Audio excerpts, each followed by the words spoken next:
Tarehe 21 mwezi wa kwanza 2026 majira saa 1 usiku huko kijiji cha Tingi, kata ya Tingi, tarafa ya Mpepo, wilaya ya Nyasa, mwanaume mmoja ambaye jina tunalihifadhi,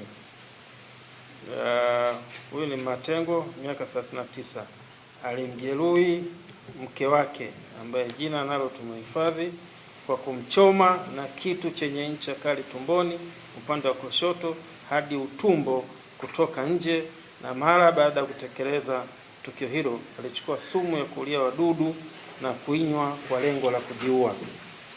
Mtuhumiwa alitekeleza tukio hilo mara baada ya kugundua kuwa mwanamke ambaye ni mke wake amekuwa akitumia dawa za kufubaza virusi vya ukimwi ARV kwa kificho, kitendo ambacho kilipelekea kutokea ugomvi baina ya hao wawili. Ndipo mtuhumiwa alipochukua hatua ya kumchoma kwa kutumia kitu chenye ncha kali mke wake na kisha na yeye kunywa sumu. Majeruhi amelazwa katika kituo cha afya Tingi akiendelea na matibabu huku hali yake ikiendelea vizuri.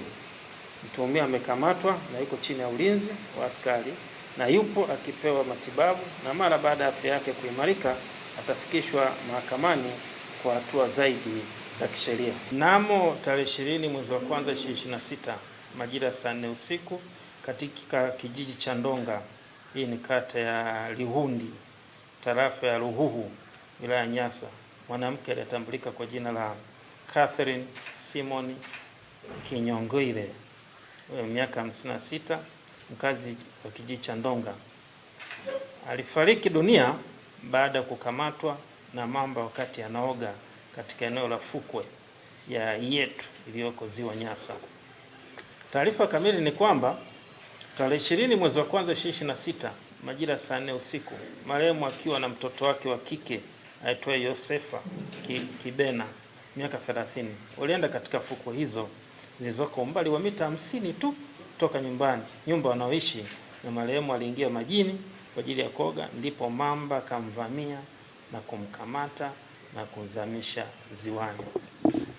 Baada ya mtoto wa marehemu kuona tukio hilo la kukamatwa kwa mama yake, alipiga kelele kuita watu kwa msaada, ndipo wananchi walifika eneo hilo na kuanza kumtafuta mamba huyo, na ilipofika majira saa 8 usiku walifanikiwa kumpata mama huyo akiwa mahututi akielea majini, huku mwili wake ukiwa umejeruhiwa vibaya sana tumboni na mkononi na mkono wa kulia, ambapo mama huyo alifariki dunia kabla ya kufikishwa hospitali kutokana na kuvuja damu nyingi. East African Spirits Company Limited ni kampuni inayojihusisha na uzalishaji wa pombe kali na bia. Kampuni hii ilianza mnamo 2018 ambapo ilianza na line ya plastiki. Tulianza uzalishaji wa bidhaa yetu inayoitwa Diamond Rock. 2019 tukaanzisha line yetu ya line ya glasi ambao tunazalisha bidhaa yetu pendwa Hanson's Choice. 2023 ndipo tulipoanza ku blend na ku manufacture beers